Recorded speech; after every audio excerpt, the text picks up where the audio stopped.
नमस्कार, आप देख रहे हैं पंच न्यूज एनसीआर और मैं हूं आपके साथ मानवी ठाकुर। शुरुआत करते हैं आज की खास खबरों से।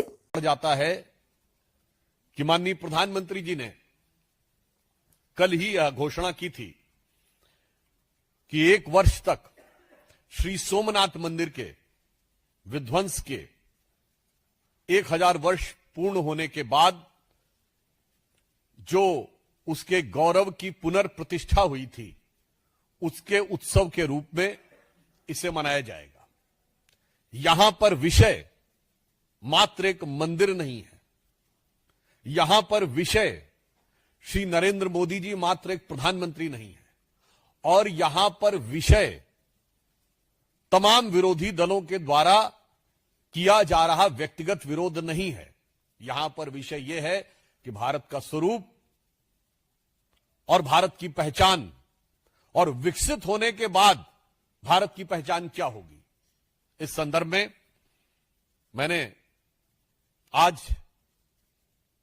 कुछ विषय आप लोगों के संज्ञान में एक्स पर पोस्ट करके लाए थे। यहां पर मैं स्पष्ट करना चाहता हूं कि भारत के प्रथम प्रधानमंत्री श्री जवाहरलाल नेहरू जी से हमारा कोई व्यक्तिगत विरोध नहीं है। जो विरोध है वो सैद्धांतिक और व्यवहारिक है। जैसे श्री नरेंद्र मोदी जी एक व्यक्ति नहीं है, एक अधिष्ठान है, उसी प्रकार जवाहरलाल नेहरू जी एक नेता नहीं है बल्कि एक विचार के प्रतीक हैं। और वो विचार भारत के लिए कितना भयावह और खौफनाक था और उसके उस असली चेहरे के ऊपर कितना बड़ा पर्दा डाल के रखा गया था, वो आज जानने की आवश्यकता है। जैसा कि आप सबने देखा होगा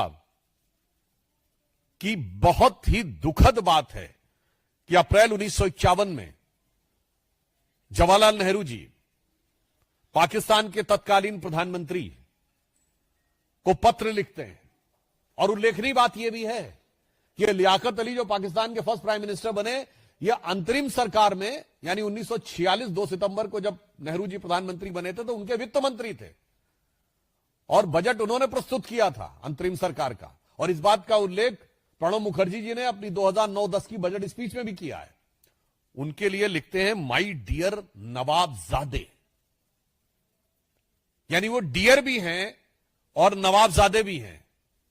सम्मान से अभिभूत होकर वो ये कह रहे हैं कि मैं ये बात स्पष्ट करना चाहता हूं कि जो सोमनाथ का मंदिर में हो रहा है वो बिल्कुल गलत है, उसको लेकर कोई प्रचार दुष्प्रचार नहीं करना चाहिए। और इसके अलावा उसमें एक लाइन वो कह रहे हैं जो मैं आपके सामने रिपीट करना चाहता हूं, the story of the gates of Somnath temple being brought back to India from Afghanistan is completely false and there is not an atom of truth in it. तो साहब वो ये कहते हैं कि जब महाराजा रणजीत सिंह ने काबुल जीता था तो उन्होंने सबसे पहले सोमनाथ के उन दरवाजों को मांगा था कि वो कहां हैं। ये पूरी तरह फॉल्स है। There is not an atom of truth in it. अब मैं कोट करना चाहता हूं खुद कांग्रेस सरकार के द्वारा आधिकारिक रूप से published Maharaja Ranjit Singh by L S. Bakshi, page number 15, published by ministry of information and broadcasting, new Delhi in 1992। सरकार कह रही है कि Ranjit Singh made no distinction between the Hindus and Sikhs among their subject when the combined forces of East India Company and Ranjit Singh defeated Shah Sudha in Kabul।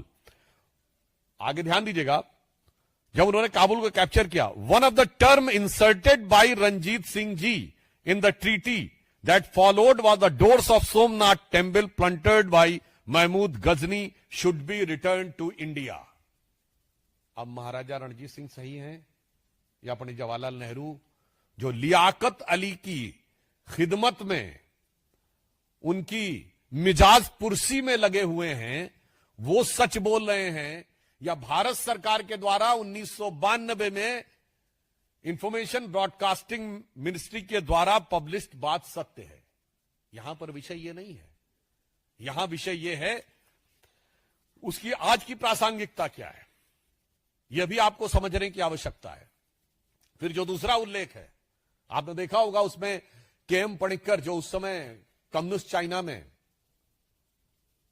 Communist मानसिकता के थे, चीन में हमारे राजदूत थे, उनको लेटर में लिखते हैं कि नहीं नहीं ये सब बिल्कुल गलत है।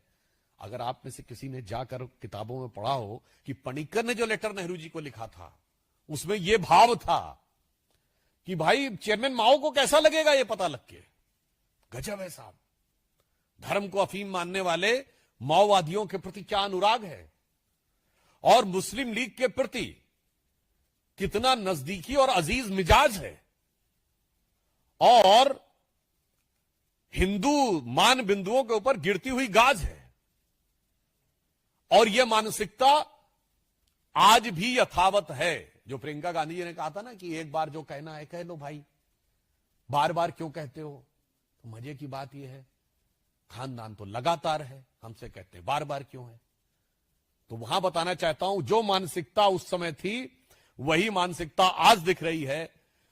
मुस्लिम लीगी मानसिकता से प्यार, क्योंकि गठबंधन है, और माओवादी